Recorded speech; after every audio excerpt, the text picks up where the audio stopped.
Hi, Simon. Hello.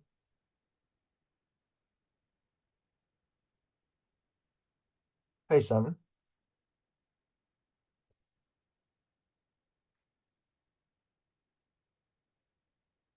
Hey, Simon. Hello.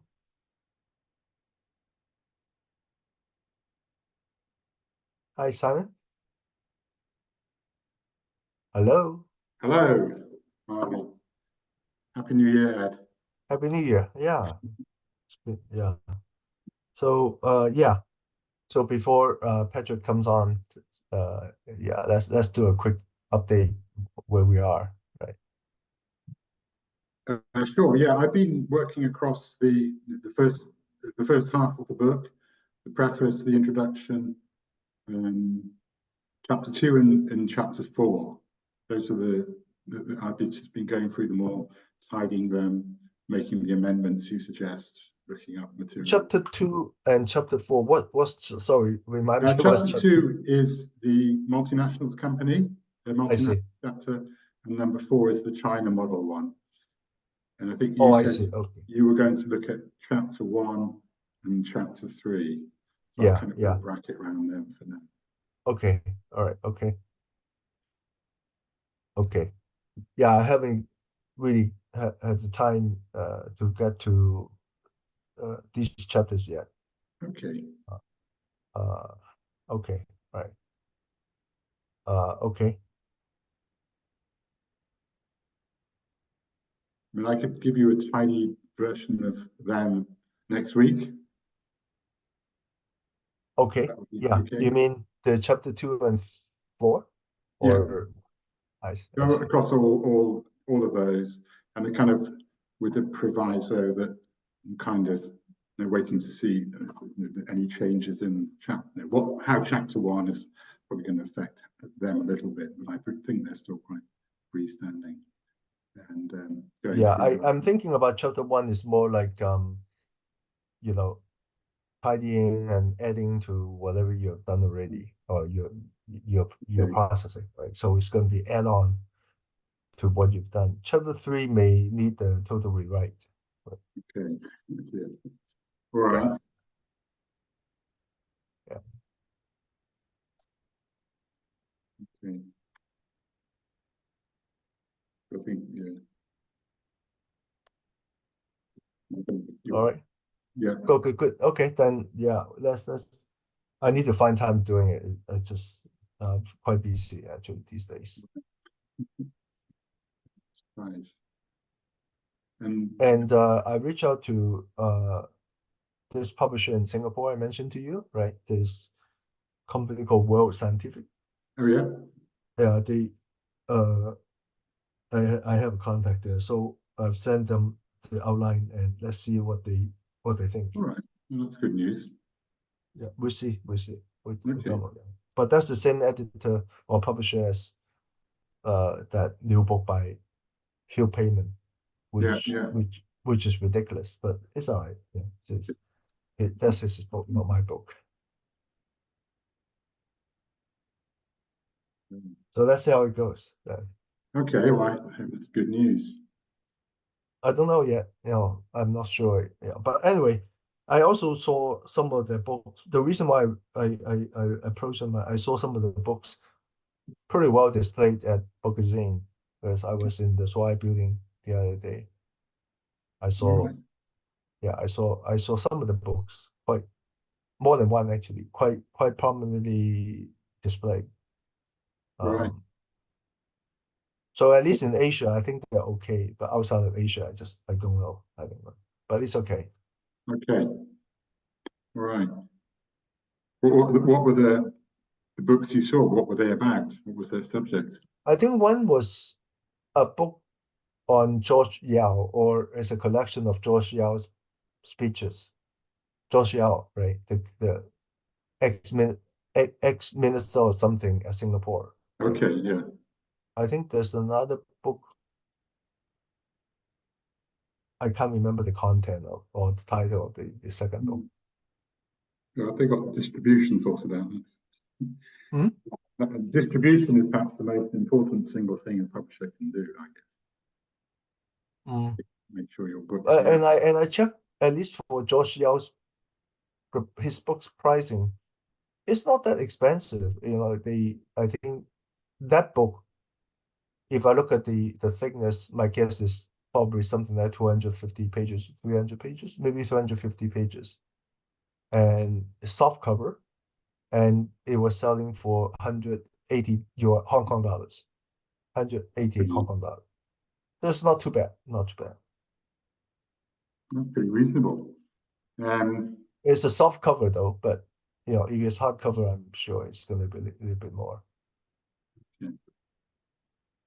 Put that here.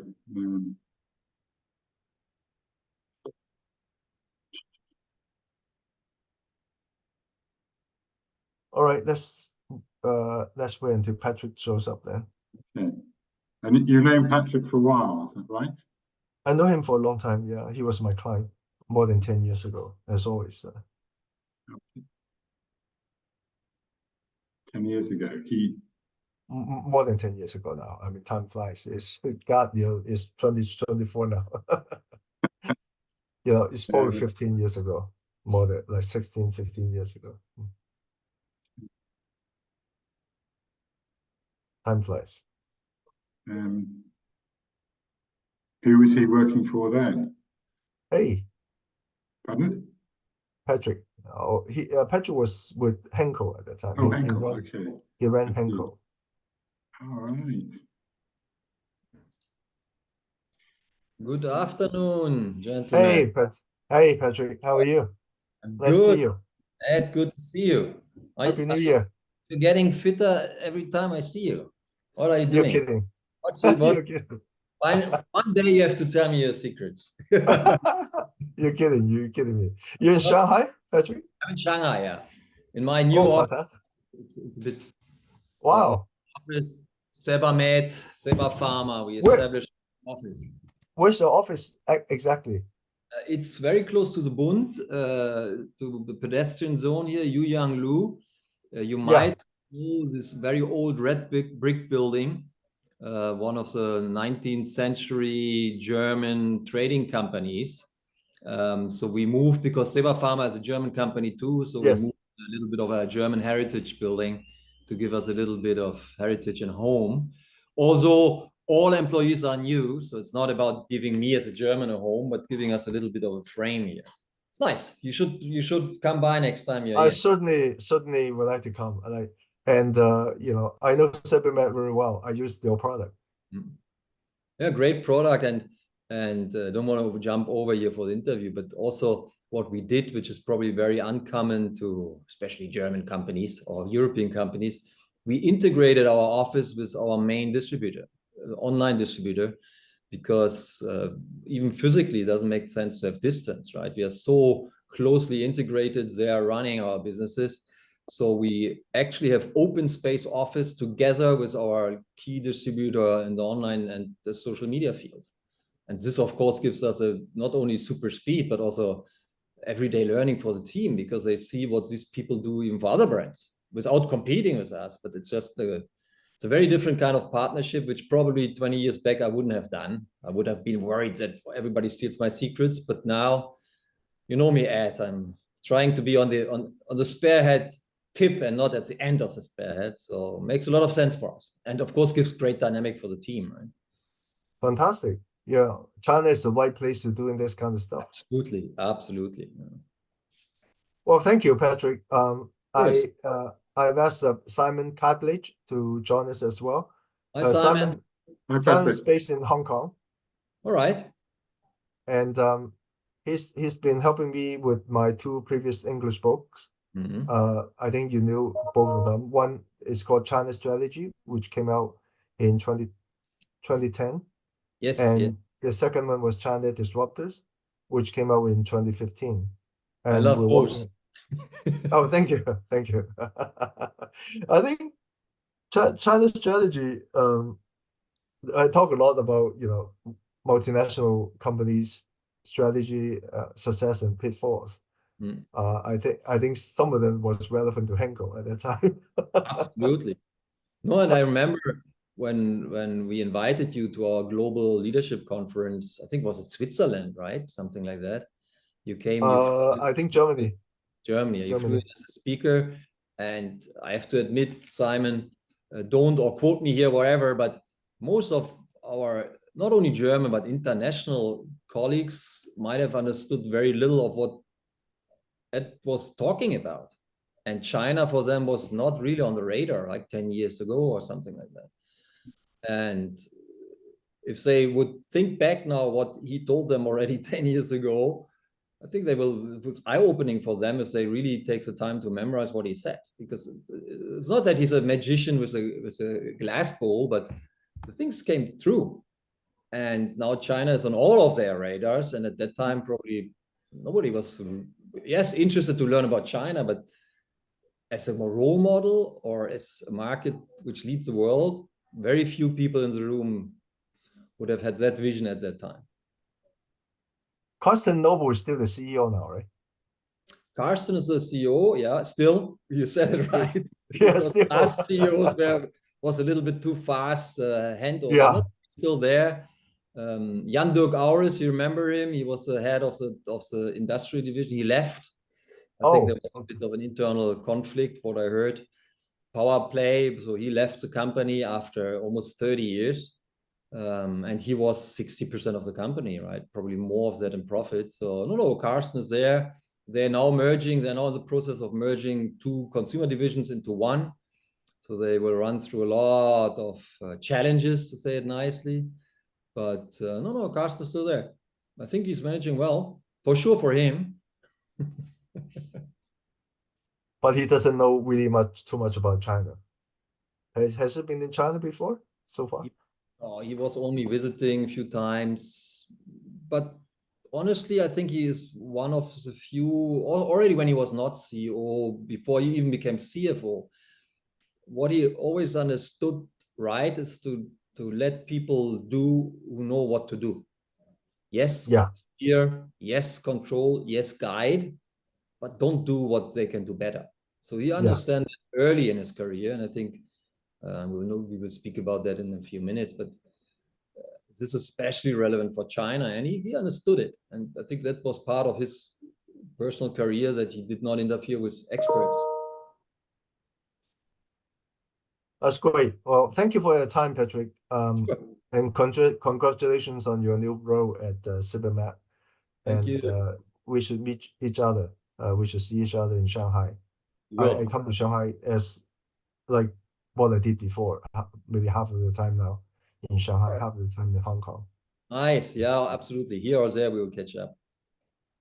And so I asked Miko to send you a list of questions. I got it in the morning. Yes. Are those questions reasonable? Any question, you know me. Whatever you ask me, I will answer. And then you do is answer what you want, but I will answer. Yeah, I think what I'll do is, of course, we will, if you don't mind, we will quote the relevant parts of what we say in our book. That will be Simon's job, right? Simon will pick the relevant. Good luck with that, Simon. Right.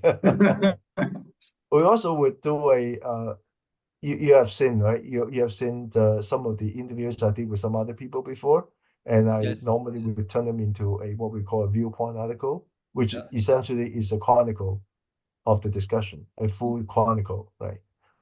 So we would do that. So the two things are in parallel somewhat, but the viewpoint article will come out probably within a month or so. And then the book we're still working on. Who knows how long it's gonna take us? Simon, you think it's gonna like 9 months from now or 1 year or something? That the book might be that until it's actually published, but I think it's got a nice momentum going. We've got a whole draft of the whole book. It needs a lot of work, but there is something there. It's concrete. Okay, before we get started, how elegantly he evaded the timing question. I know. This year, I know him very well, so I bet. Yeah. Patrick, before we get started, let me confirm. So Henko, you were the head of Asia Pacific, right? For them. Yeah, I started in Henkel when I came in 2004 to China. I started as a regional director or something like that, regional head for the consumer cosmetics division. And when I left Henkel, I was president for Asia Pacific and also the business responsible for all emerging markets, so all growth markets worldwide for the same division. So okay, very good, very it good. was So I a will call. big movement for Henkel to delegate the management of all growth regions of the world to Shanghai, basically. Yeah. And at Beiersdorf, what was your role? Beiersdorf, I was then I switched to Beiersdorf, was 2012, I think. I became the board member for what they called Far East, which is Asia Pacific. So I was a board member in Beiersdorf there. And then after that, probably for the benefit of Simon, I left Beiersdorf, moved to Hong Kong from Shanghai, started my own businesses in the field of health tech and supplements, and basically health tech was the focus. And after the lockdown in Shanghai opened, I moved back to Shanghai and started working for Sebamed as their MD for China.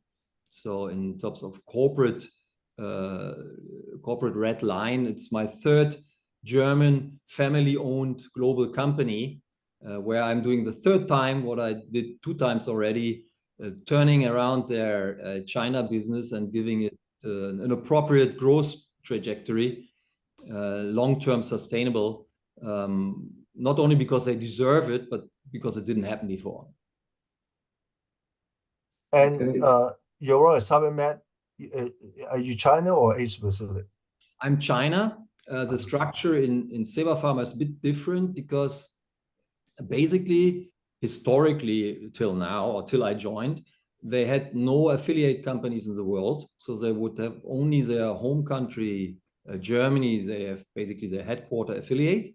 And all the rest of the world is in, let's say, indirect distribution business. They only work with distributors. So now for China, we are the only affiliate because before I came, they acknowledged that maybe China, the potential of China and the understanding cannot be properly covered by just exporting containers there. So they needed a presence. Yeah. They tried, it didn't work, and this is why I'm here. Now it works. Oh, wow. That's fantastic. It's a good challenge. So just to answer your question, of course I could be Asia Pacific or worldwide, but I don't like to deal just sending containers. As you know, I like to deal doing it. And that's why I'm focused on China. And in the end, listen to whoever you want, Simon, but China is the biggest market of the world, especially if you look into the not close future, but also long-term future. So if you make in China, you make in the world. This is not only for a company like Seva Pharma or Sebamed, but this is whatever we do here is transitioned for the company. The whole company will transform and be transitioned into a very different company if you do it right here. And we will do it right. I'm sure, Patrick. So why don't we get started? Thank you for all this background and update on your situation. Thank you for that. So so this conversation will be recorded so that we can do the automatic download and all the stuff, so for that purpose. And so if you don't mind, I will just get started, and I will ask you the questions following the questionnaire I sent you earlier, or Mikko sent you earlier. Is that right? Perfect. Okay. 3, 2, 1. Hello, Patrick. How are you? It's been a while that we've seen each other. Are you in Shanghai?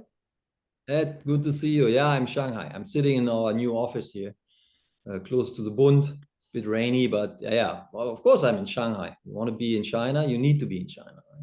Right? We know each other for well over 10 years. I think more than 10 years, right? I think at that time you were the head of Asia Pacific for Henkel, and also responsible for the entire set of emerging markets for Henkel. Could you give us a brief summary of your career so far? Yeah, correct. I think when we met, yes, was Asia Pacific. So within Henkel, within the Henkel Group, I was the president for Asia Pacific, including China, obviously. And then also on a later point, as you mentioned, responsible for all emerging markets or growth markets at that time, which stretched basically the southern hemisphere, but also included at that time Russia, CIS, so the markets which probably now politically are a bit blocked, but they were open at that time. So it stretched all across the world. And career-wise, although it's a bit back in time, but career-wise, and I'm not speaking necessarily only about my own personal career, but for a company like Henkel, which already had a global presence, to transfer the management responsibilities and operations from their global headquarters in Germany to Shanghai, to China, for basically all the growth they were able to generate, that was a significant transformation for a company like Henkel. And that's what they basically did for different reasons, I think for the right reasons, to transfer the management responsibility into China and Shanghai. And it still is, as far as I know, even more after I left from there to Beiersdorf, where I became a board member for the Far East region. But that was probably one, if you ask me looking back, career, I would say that was definitely a significant moment because the entire global corporation changed the structure. That doesn't happen so often. And you've been focusing on the consumer sector throughout Yes. your whole professional career, right? Yeah, So, generally, I had a little break of a few years before I entered now back into the consumer field, where I was also working more, not necessarily in the space of consultancy, not like you with your company, but working with different brands from different industries. So I widened my perspective significantly, running my own company in the tech area, food tech, organic tech, health tech, but more and more with the focus on China or Greater China. and since you set foot in China, and at that time, when you look at the consumer in China at that time versus the consumer as of today, and also your projection into the consumer of the future from China, how do you categorize them? Chinese consumer have made a lot of progress along the way, and how would you describe that progress? Yeah, I don't want to jump to the conclusion, but just as a thought, from if I would compare Western consumers to Chinese consumers to when I came 20 years ago with today, I would have said the roles have flipped completely. So 2004, 2000, the beginning of the 2000s or early 2000s, the Chinese consumer was not necessarily demanding. They didn't know a lot. They were not emancipated in terms of their own demands, wishes, requests, even their tastes. They were learning like sponges, right, in a positive way. And they were, of course, dominated by Western brands, what the Western brands told them, right? Even penetration rates were low. And this flipped completely. I think whoever wants to see it can see that the Chinese consumer became very emancipated, very aware of themselves. You can't dominate them anymore with alien ideas, and I don't mean alien in the negative way. They know what they want, they know what they need. Penetration rates are not yet as high as in the West, but high enough also to justify that they get their own products and their own wishes fulfilled. So now if you look back to the Western world, especially some countries in the West, look at the consumers. They got dominated still by manufacturers. Yes, there are high penetration rates, but they buy all the same. Because they get offered all the same. And the variety the variety of offers in China is just mind-blowing. And this is not because the manufacturers want to offer. It is because the consumers want to buy, and they do buy, and they do consume. So the variety is mind-blowing because the variety of wishes and individuality is so much higher, and the quality is top-notch. I mean, not only in industrial fields, but especially also my field, consumer goods, quality is stunning. And I how think should company? to your last point of the question, if I remember well, how will that continue? It will continue like this. Yeah, exactly. I mean, I think I invited even my corporate life and now also my new corporate life, I invited always the owners and the management boards to come here and see. So we just had a visit of our CEO and CFO. I invited them a week to Shanghai and we only commuted by MTR and bicycle because they were speechless. I said we would not have imagined what we see. Because usually still, I mean, if you come here and use a rented car or a Didi or whatever, you see the same car inside, you see nothing. But if you just are with the people here, you don't need to speak their language. People are intelligent enough to understand, and they were speechless. And these are intelligent, experienced people. I mean, Of course. It would just continue. I mean, you want to see the future, come to China. And this is not just a whole phrase. I don't know, Simon, often you are in mainland, but come and see and you see the future. Yeah. And so what should companies do in order to capture this huge demand? Well, that is a complex question, right? One question, 100 answers. But I think, first of all, companies, doesn't matter, Chinese, domestic companies or international companies, they should come and watch, understand. I mean, the times of product-focused business models, as I call it, so you know what you can produce and then you try to sell it, they're over. You need to, for China, you need to see what the consumers want. And sometimes you can see what they want, which is unfulfilled. So it's not that it's, and you can see it, you can understand it. There are tools to understand it besides just looking around. Digitalization is so high that you can really understand through social media, through social listening or other tools, you can understand fulfilled, unfulfilled needs. And if you develop products or application or services or whatever, meeting these needs, you will be successful. If we as companies are either on business model 1.0 or 2.0 to say, we are specialists in that one product, so we sell that one product, we're bound to fail. Yeah. And this is where you can draw the line between successful companies and unsuccessful companies in China, I think globally, but we are speaking about China. The ones who understand will be successful. The ones who are still in economy 1.0, they will fail, and they will fail faster than they used to fail in the past. Yeah, we talk about the consumer, right? So we talk about the demand side. Let's talk also quickly about the supply side. I think one of the phenomenon that surprised many Western multinational companies is the emergence of the Chinese competitors. You've been in China for a long time, and I'm sure you've witnessed the emergence of the Chinese competitors. How would you comment on them? You know, they've come from almost nowhere to becoming in a lot of sectors very capable competitors against the Western multinationals. How do you see them? I think what happened in the past was initially, you're completely right, initially international multinational companies dominated the field we are talking about, right? Consumer sectors, because they were offering better products, they knew better manufacturing, they had clever marketing strategies, and the local competitors at that time, they were basically limited to be the cheap end of the market. Because what the global companies got wrong was you can't compete on the price with locals.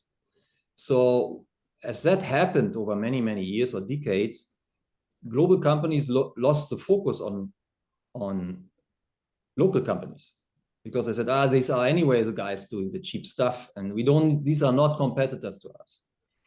But as the Chinese companies needed to compete with each other in the cheap segment, they were very much more on top of the consumer needs.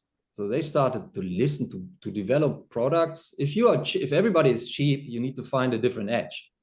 Yeah. They started to basically even structurally to develop means to understand the Chinese consumers better, not because they are Chinese companies, because they had a different focus.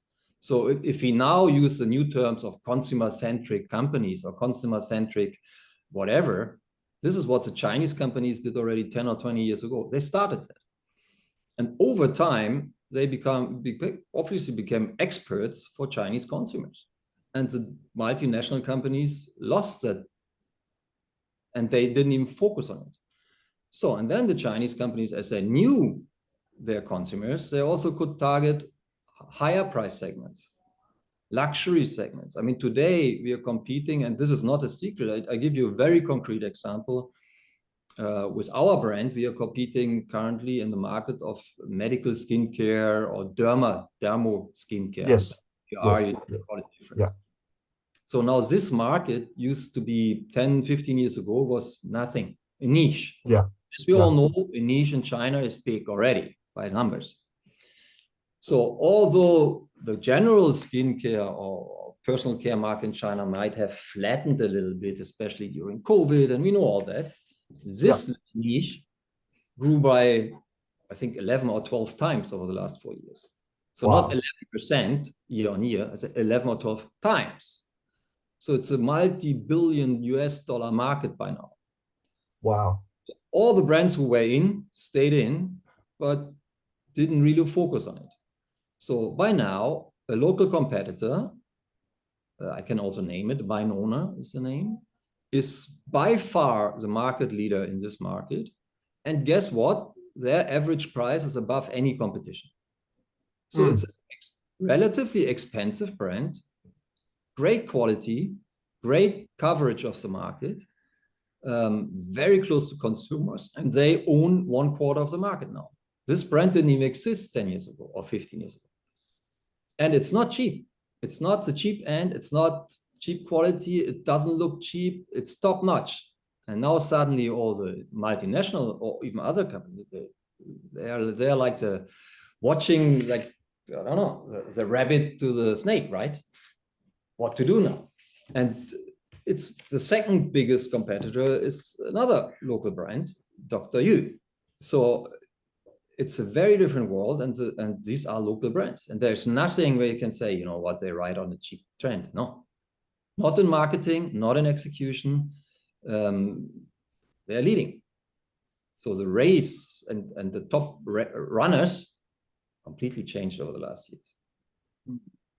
So how could Western multinational companies compete with the Chinese companies? What can they do in order to compete well? Well, we discussed about that many, many years already. And I remember we had challenges when we worked in Henkel. We spoke about it when I was in Beiersdorf. I think three fundamental things for multinational companies are key for success in China. And almost all of them, sooner or later, or still struggled with the same. One is speed. Speed to market. One is consumer focus, what we call today consumer-centric business models. And not production-centric or product-centric or channel-centric, consumer-centric. And the third, maybe the most important one, is trust in the local organization. Because without that, if you always relate back with everything to the headquarters out of China, you lose not only focus, but also closeness to the market. And what you definitely lose is competitiveness in terms of speed. And these three together are, for me, the key success factor if you want to be successful in China, and not only on the paper, but that's something where multinational, or let's say non-Chinese companies are struggling the most. And if they want to do it, they have to, it's a structural change in your company. It's nothing you can just delegate somewhere. You need to change, you need to transform the company to be able to do that in China. But non-Chinese companies who are headquartered outside of China, they will have concerns too, right? If they empower the local team to have the full decision rights, they would feel they don't control everything. So how do you suggest that dilemma could be addressed? Well, as I mentioned or didn't mention, now I'm working for the third time in 30 years. I worked for a German family-owned company, multinational, but German family-owned company. So I can also compare the three, right? And in the good and in the bad and in the challenges and the successes. And just take German companies in general as an example. German companies, wherever they are active, probably by genetics, Germans want to understand everything before they act. That gives them certainty and security and trust. Yeah. So now if you're a German company with some heritage, if you want to understand China in every detail before you act in China, you will never do something. It's impossible. So you need to trust someone, best Chinese, to have understood China and give you, let's say, the top 10 points where you can help them to be successful in the market. So now the element of trust comes in. You need to have someone you trust enough to trust the Chinese, because you can't understand everything. And this is where, as I said, German companies, for example, international, struggle. If you need to understand everything before you act, it's not going to happen. It's not only a speed thing, it's also execution. So I think what helped me in being successful in China and all the three companies is to find exactly these key points which I need to derive and give enough or sufficient decision power back to a German headquarters to say, this is what you can decide. And then we will transfer, be it values, be it guidelines. And then based on that framework or within that framework of guidelines and values, we will execute it in China in a Chinese relevant way. And depending on the company and the structure, that took longer or was shorter. But if you are, as I was, able to define that framework, then you can be successful. If that framework is too wide on the one or the other axis, you will not make it, because then you're always referring back to non-specialists, which not because they don't want, but because they cannot take the right decisions. Yeah, and that's correct. This is sometimes for both sides a painful discussion or long winding discussion, because where does strategy end? Where does a guideline end, and where does execution start? What does it mean to be Chinese relevant? So this is something, it's a learning curve, but the steeper the learning curve, the sooner you can be successful. Patrick, do you agree that, if we read news about doing business in China from the mainstream media, the narrative would be usually something like the China market is difficult. There's unfair playing field. Western or non-Chinese companies are unfairly treated. Therefore, Western companies or non-Chinese companies are not able to do well in China. That would be the narrative that you get from reading the mainstream media, right? But what you've been saying is actually the problem or the challenges often come from within the companies. The issue that you talk about, speed, is a manifestation of the institutional capability or the lack of it, right? The trust is certainly an internal issue, etc., right? So would you agree that in a way, the real source of not achieving the initial aspiration for many of the non-Chinese companies is actually a lot of the times is internally derived, in particular deriving from the headquarters? Would you agree with that assessment? I do agree.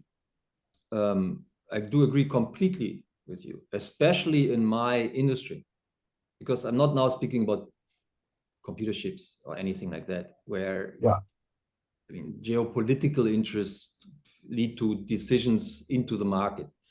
So in my field of industries, I 100% agree with you. But of course, the narrative is driven by two groups of interest, because in terms of communication, It's always more fancy to write something negative than positive. And of course, in terms of companies, you better have a long list of excuses if something goes wrong. So these two interest group drives the narrative here. But if you are, if you see reality here, and that's why I'm here, not to prove the narrative wrong. I guide every one of the three companies I work for to success by doing it. It's all excuses. But of course, if you don't want to change internally, then you're not successful. So you need something to blame. So you blame external factors, but I totally agree with you. Patrick, one thing that I observed from you, since we know each other for a long time, and I think that's a characteristic of you which is quite different than many other non-Chinese managers in China, is that you embed yourself very much into the fabric of the Chinese society. You embed yourself, you get to know the customers, you work with the partners, you work with the staff, and I see that, see you in action in person on that. But I also observed that in many other cases with many other non-Chinese companies, the executive, they will work or live within a little capsule, a capsule of themselves. And it's usually their office and the home, right?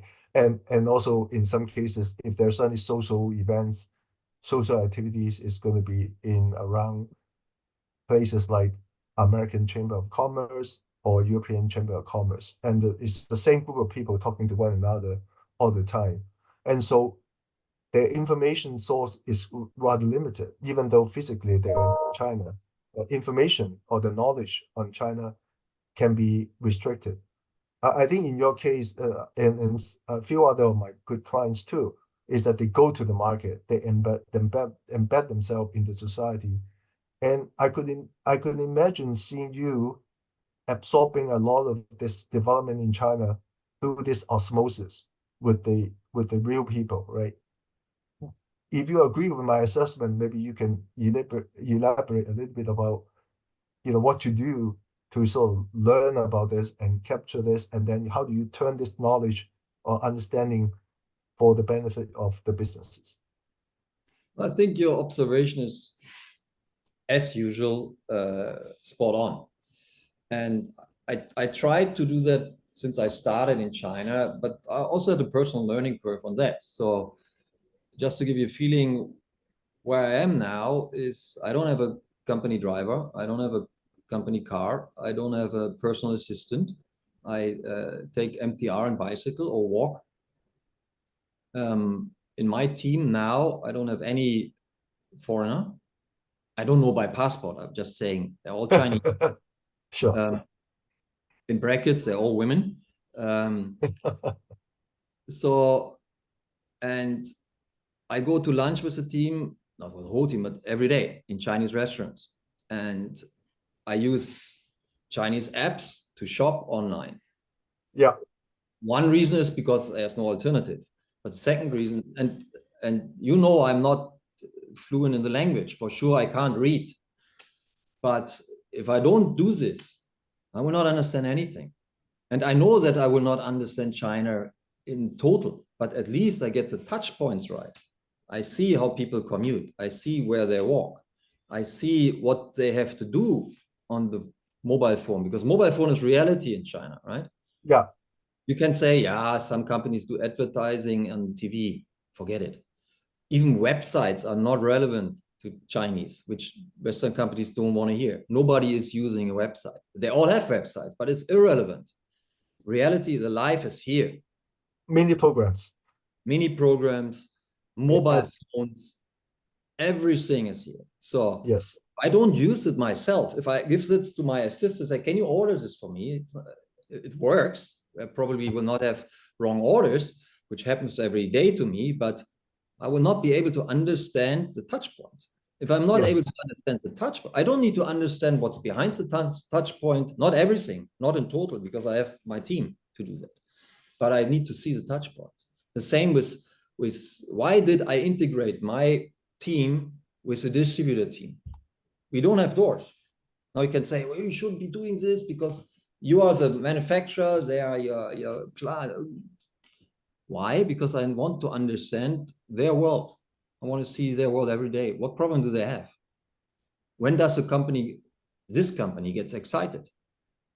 What happens if they're challenged? What happens during Double 11 festival when they sit here till 3, 4, 5 o'clock in the morning? We are here too. We can watch the distributor do what they do. So if you don't understand these touch points because you say, you know what, I don't speak Chinese, I don't want to visit them, or I don't like Chinese food, this is why I only go to Western restaurant, then you're nothing more than a figurehead or puppet. And probably, likely, this is valid in all markets in the world, especially in an emerging market. I mean, if you want to be successful in Indonesia, you have to do the same thing, or in India. Now, depending on the country, the stage of the country can be very painful or very exhausting to do that. But if you want to do it as a foreigner, you have to be true to what you want to achieve. Otherwise, you will not understand. Does it come with frustration? Yeah, sometimes. I say about 20 years ago, a lot of people would call China a copycatting nation, right? They copy, right? And that's true, actually. You know, you and I were there, we saw that, right? But today, I would say a lot of people, or most people, would call China a very innovative nation, including and in particular in your field, which is consumer oriented.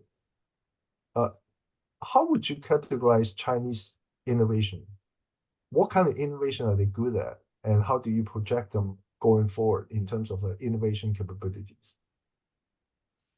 As I think I mentioned earlier, I see more and more, probably also, look, I'm also biased living here and enjoying to live here, professionally and private. But I really think that in a lot of industries, China has already overtaken whoever in the world was innovator before. I think this is really, if you want to see what happens in the future in many other parts of the world, you have to come here.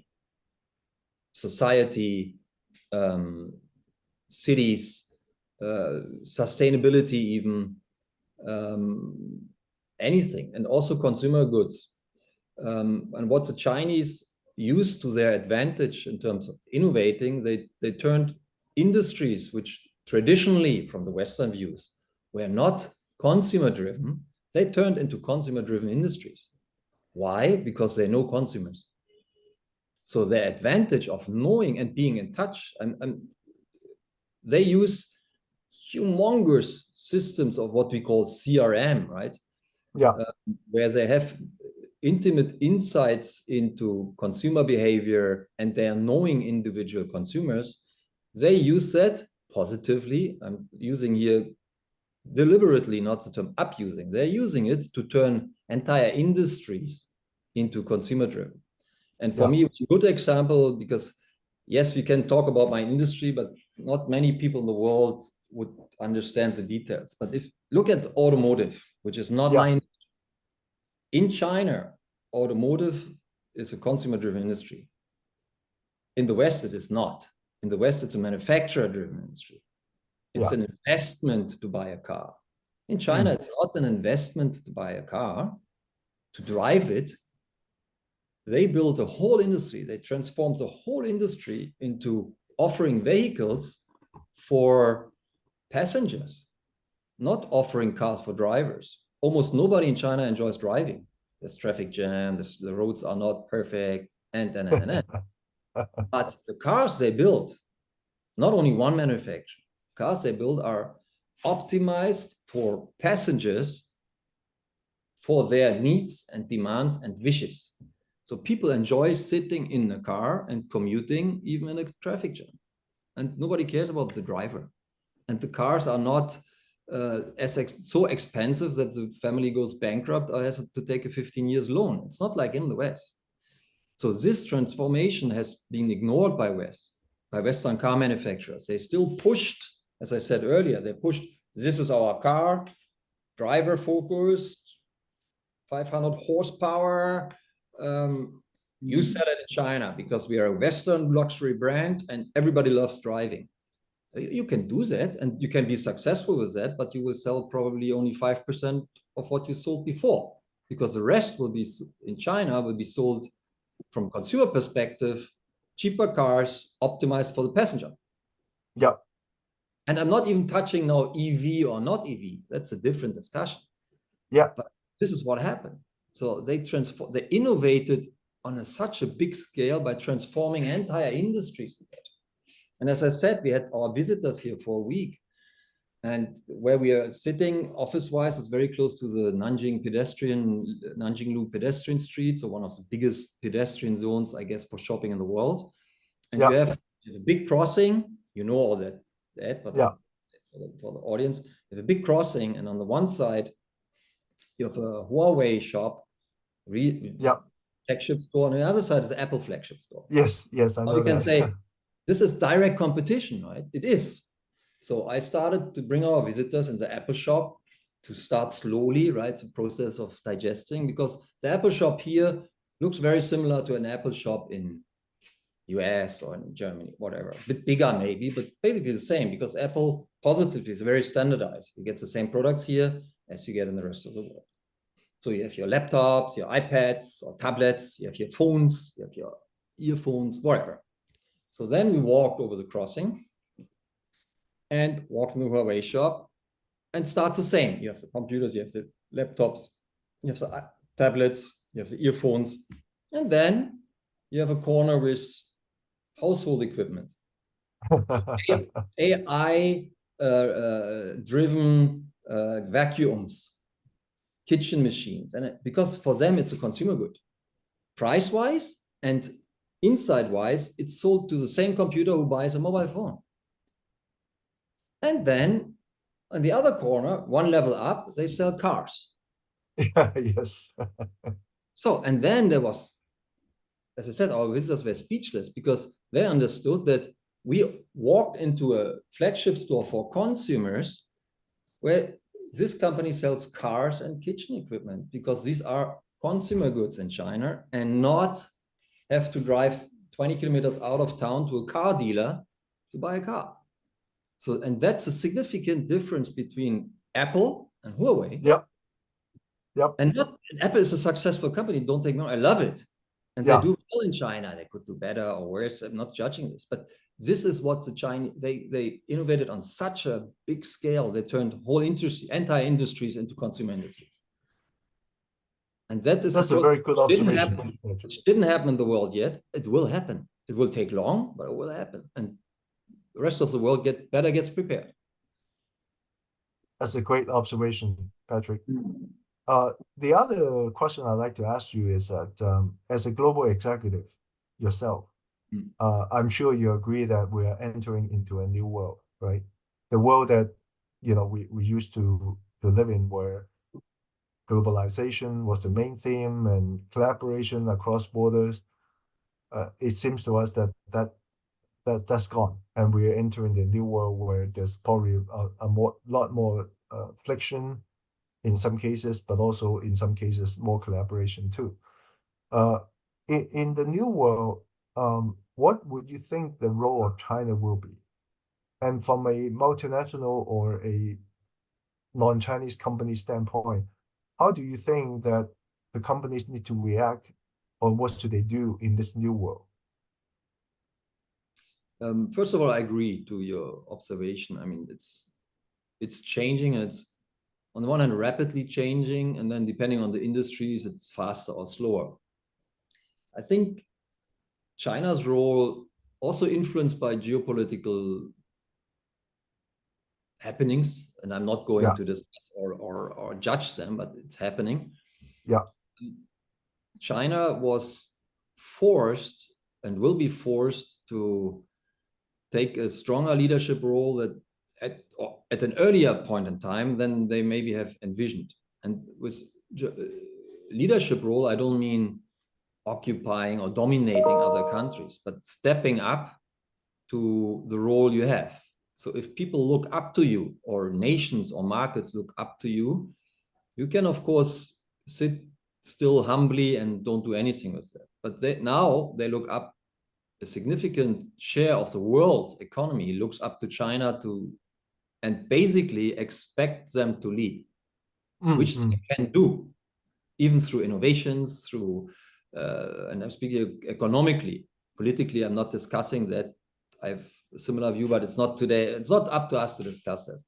Yeah, but yeah. For sure, economically, they're one of the biggest ones. For all the nations and markets looking at them, they're already the leader. And they will be positively forced to take that leadership serious and lead these nations in terms of, as I said, innovating, transforming. And just take the example I made earlier, maybe about automotive. So, of course, if you fence yourself and you don't allow Chinese cars or whatever to come into your country, you cannot ride on that transformation and innovation. Yeah. If you open it, and a lot of nations do, a lot of markets actually do open to Chinese cars, you can leapfrog on what the Chinese did over 2 decades, and you can do it maybe in 5 years in your country. And this gives you a fantastic growth dynamic and a fantastic step forward for your own country or for your own market to ride on that and create growth, create jobs, create innovation. Because by allowing this, there are always so many connecting dots to that. Your own industries, your own service industry can grow. Your own application industries, your own IT industry, your own AI industry, that can all grow if you allow these injections of innovation. That, let's say, from a pure economical standpoint, you will not lose anything. And this has not to do, I'm not speaking here about becoming dependent on China. No, but just allowing them to inject this, and then you ride on it as a nation, as a market. And that's what's going to happen. We see that. I mean, the polarization in the world between whatever the West is and the friends, and whatever the global South and their friends is, and the ties will strengthen, and this innovation will be injected into these countries and not in the others. So the dynamic of growth and the speed of innovation will even separate these two parts of the world. That's a very shrewd observation, Patrick. That's impressive. And my final question is, the tentative title of our new book is going to be China, the Indispensable Nation. China, the Indispensable Nation. Would you agree with that title? Would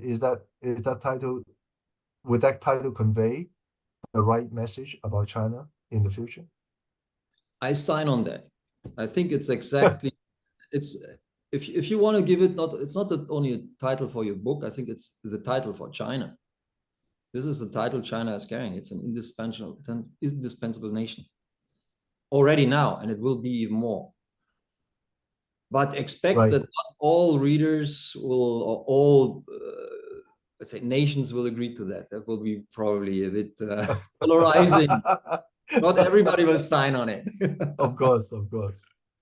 Simon, do you have any questions for Patrick?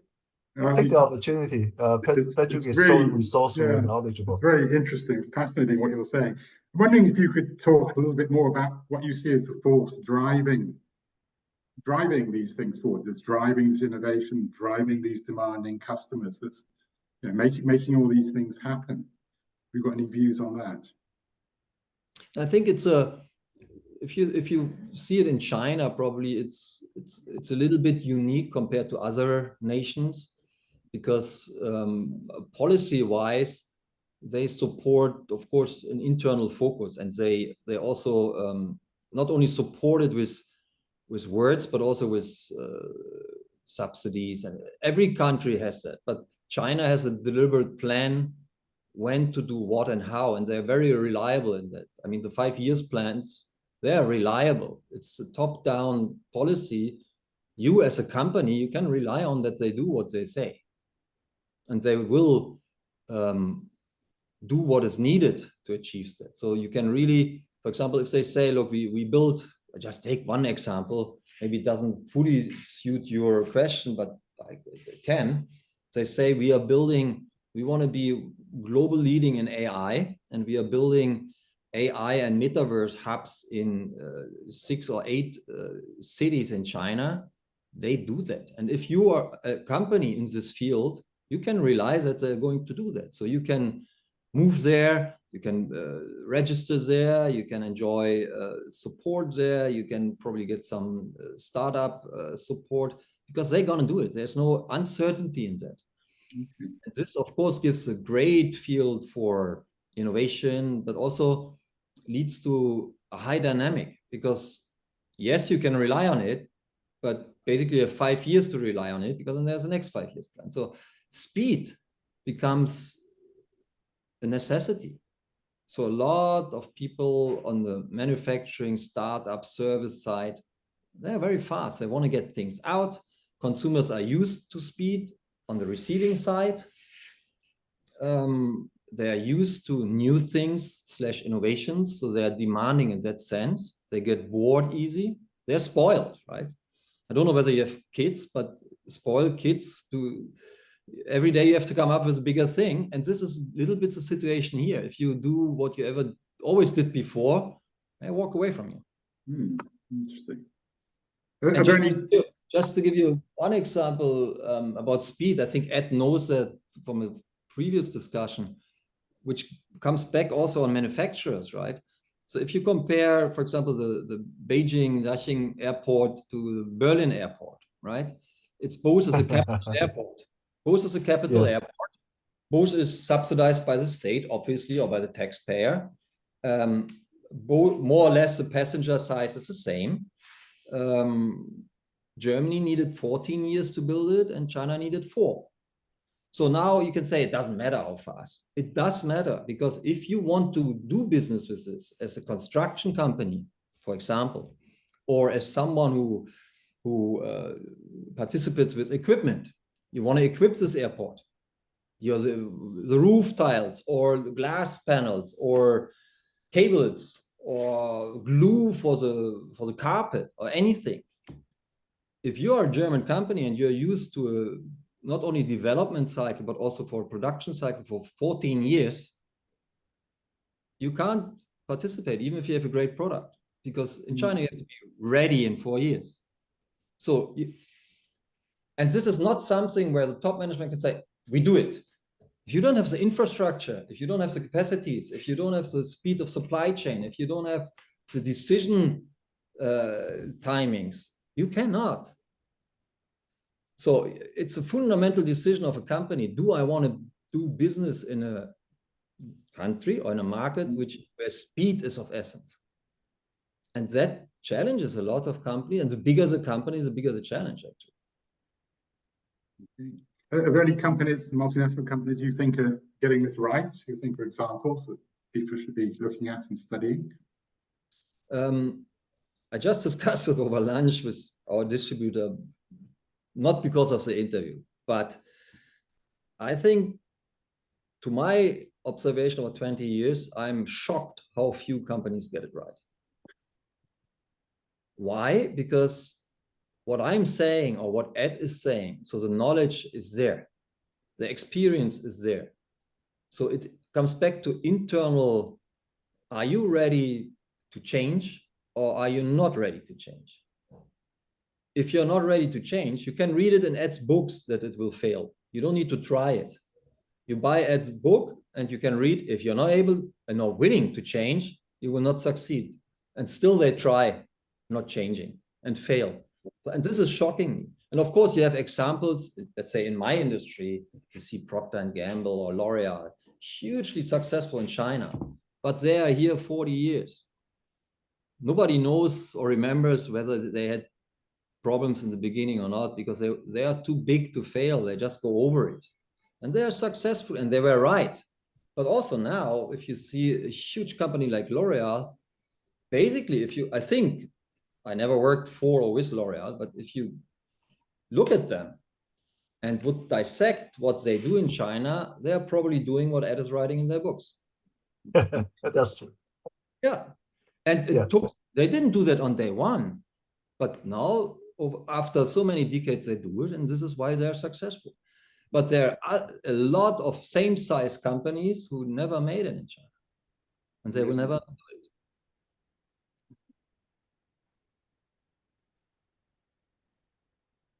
Any other questions, Simon? I guess one last one. I mean, what do you think are the big challenges that lie ahead? In a way, I'm thinking more about Chinese companies, foreign ones. The foreign ones, you've laid it out, I think, very clearly. But for local companies, what are the challenges they're going to face? Well, they're challenged by similar, if you speak for domestic success, right?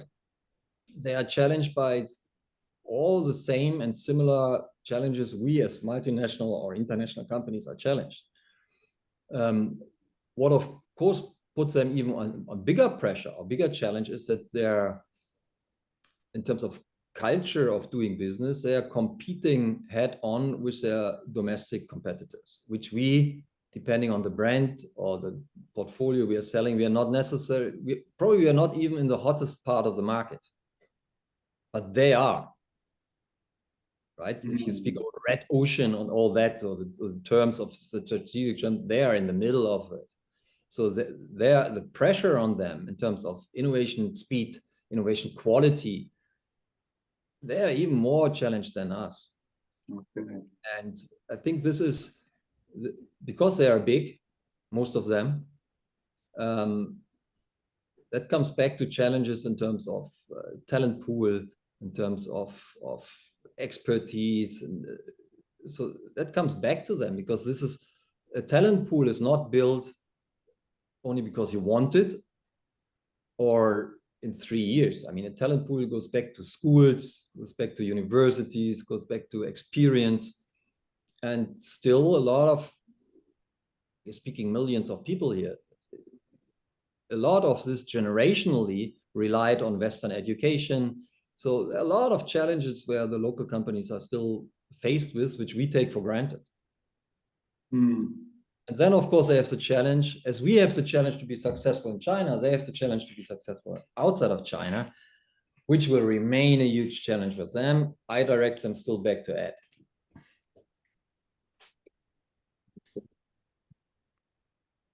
Thank you. Good. Simon, are you done? Just have a quick look. Okay, very good. Thank you, Patrick. Thank you, Ed. Appreciate Thank you, Simon. Yeah, thank you, Patrick. Very good to meet you. Hope to see you in person sometime. Ah, for the launch of the book, we will meet here or there. I'll definitely try to see you in Shanghai, Patrick. I love to come to your office and take a look at your open office. Yes, you should. You should take a sunny day though. It's more fun. Okay. All right. Okay. Thank you, Thank you, Patrick. gentlemen. We'll be in touch. Thank you. Bye. Thank you. Bye.